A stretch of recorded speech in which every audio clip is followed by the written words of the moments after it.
Hi everyone, and welcome to Jane Talks Murder, where I'll be talking about and reviewing an episode of Poirot, Murder, She Wrote, Diagnosis Murder, or Jonathan Creek. Today, I'm looking at Poirot, The Hollow. Or as I like to call it, that time we had Chekhov's leatherwork. We begin the episode with this guy John falling up some steps before going inside and having his boo-boo kissed better and patched up by Henrietta. And they talk about their work and this guy's wife. Ooh, scandal! They plan to see each other on the weekend, get all snuggly, and into the credits we go. Inside this banging house, Lucy rambles to herself before waking up Midge, complaining about having to have John and especially his wife Gerda over. But Midge is mad she's been woken up so early. Poirot tries to avoid being recognised by hiding behind a newspaper, but Victor spots him, while John says goodbye to his kids and heads out with his wife nervously behind the wheel. Victor drives Poirot to the Hollow, but is nearly run off the road by crazy Henrietta,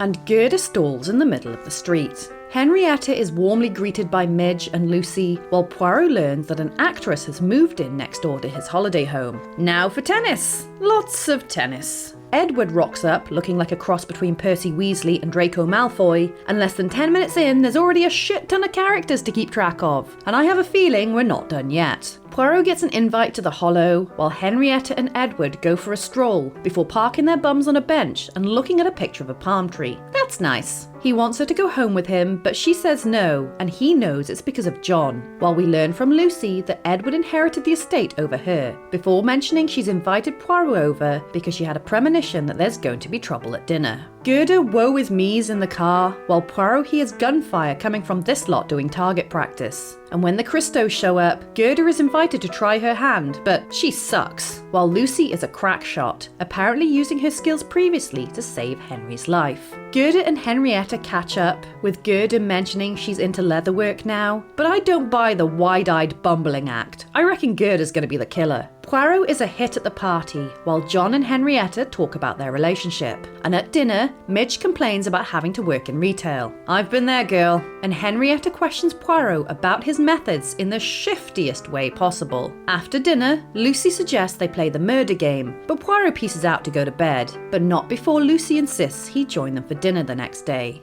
Later on, Henrietta rigs a card game so Gerda will win, before Veronica bursts in, the actress from next door to Poirot, asking to borrow some matches. And she's a familiar face as she played Mimi Tranter in Jonathan Creek's Ghost Forge. And she recognises John, her old flame, and things are super awkward. Gudgeon brings Veronica some matches, and she insists John walk her back to the cottage. And Lucy is downright savage. We must catch one of her pictures, Henry.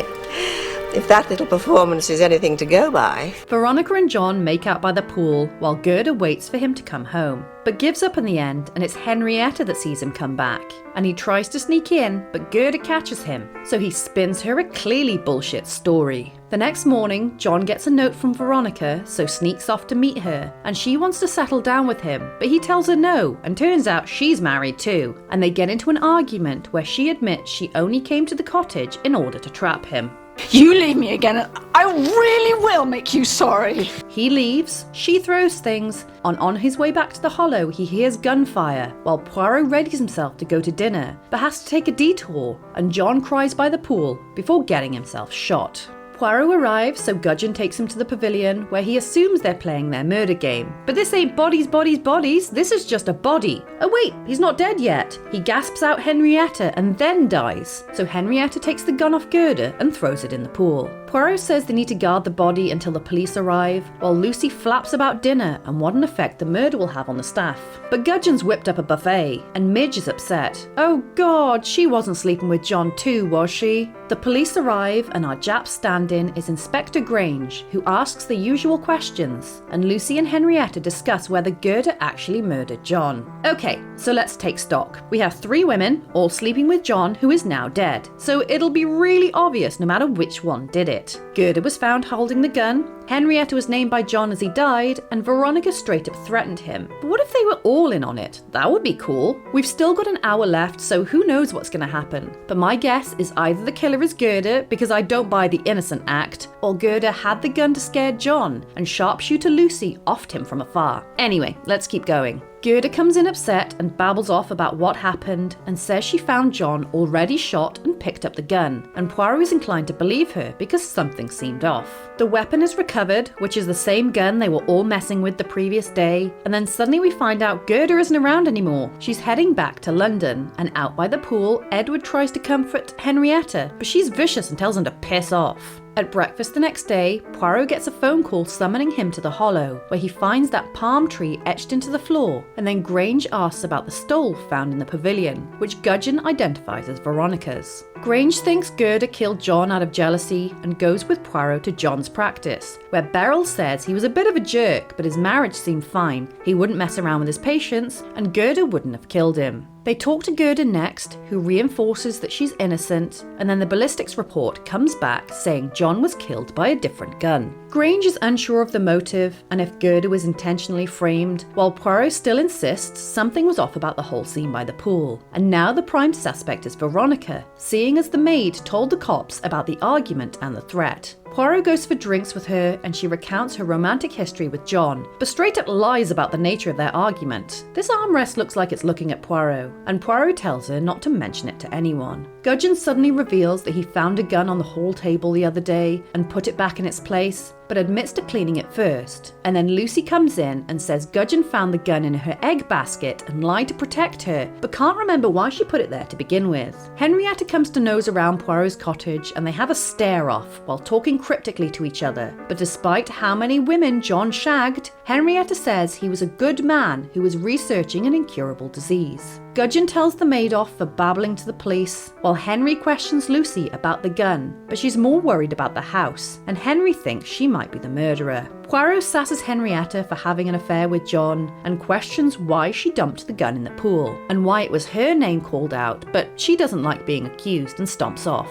After the inquest, Henrietta goes back to the studio and Poirot stares at the pool, trying to work out what was wrong. And now suddenly Edward and Midge are engaged? The police are still poking around looking for the murder weapon, and Poirot spots Henrietta drawing the tree on the bench. And because he's seen this before in the pavilion, Poirot accuses her of lurking about. You were there and you shot Dr. Christow, or you were there and you saw who did? Granger stuck for answers and mentions the things he found while searching Henrietta's studio, so they go there to break open a horse sculpture to reveal the missing gun. Despite this damning evidence, Poirot says Henrietta is innocent and goes instead to see Lucy, who wants the investigation dropped, and that night in bed she suddenly remembers something and rushes to wake Henrietta, asking about the gun's holster. Henrietta rushes to Gerda asking for the holster, but Poirot is already there and accuses Gerda of the murder, which she admits to. The night Veronica came to visit, she followed John and saw them shagging in the pavilion, so the next day she took 2 guns and shot him with one, stashed it, and allowed herself to be caught with the other one, but forgot to ditch the holster, which was found amongst her leatherwork. She goes to get it, while Poirot tells Henrietta he wrecked her sculpture, and she says she covered up the crime because John asked her to in his final plea. The pair hear a noise, but are too late to save Gerda, who's ended her own life, and Poirot tells Henrietta to go so she doesn't get into any more trouble.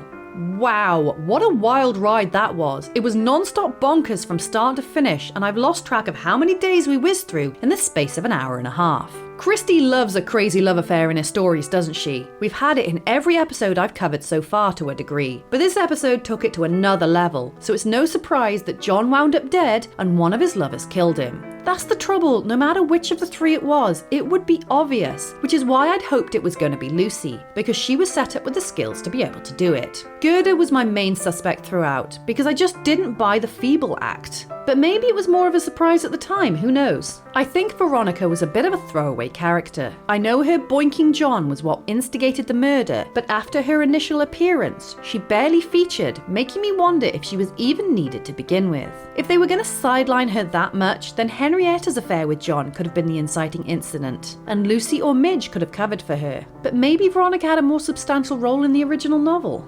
There were lots of characters in this one, which can be a fault in the show, but outside of Veronica, I think it worked well here because they took the time to establish all the characters and their relationships to each other, so they felt like real people with real connections. Except Lucy did feel like a bit of a cartoon character. Usually my complaint is there's too many plot threads and the episode drags on for too long, but here pretty much all of the components are important and pay off in some way down the line, which I appreciate. I especially liked how they established Gerda's interest in leatherwork, which came back to hide the holster later down the line, but I do have some questions on a couple of points. What was with the disease research John was doing? It was mentioned a few times, but there was no payoff, so I wonder what the point was. Was it to make us sympathise with him? Because I was too distracted by how many women he was boinking. I also thought the horse clue was a bit random. Poirot wrecks the horse statue because Henrietta said she didn't like horses, but she could have made it for a client, so it was a bit of a stretch. And also, I'm kind of confused about the pool scene. We revisit it a couple of times, and each time Poirot mentions that something felt wrong, but we never really find out what. I thought it was going to be something with a big payoff that you would be able to spot on a second viewing, but I don't think they really mention it. I thought maybe it was the holster in Gerda's pocket, but I went back and checked and you can't see it, so who knows? A point worth mentioning that I found interesting was Inspector Grange sussed straight away that Gerda was the killer, while Poirot initially thought she was innocent, which is a nice subvert of the usual formula. The structure of the story, although fast-paced and a bit choppy, is pretty solid, even if the killer and motive weren't hugely original. What I don't get though is why Gerda would kill her husband, then herself, and leave her children alone in the world, all because of a woman John hasn't seen for 12 years. And why everyone would rush to cover up the crime to the point of incriminating themselves.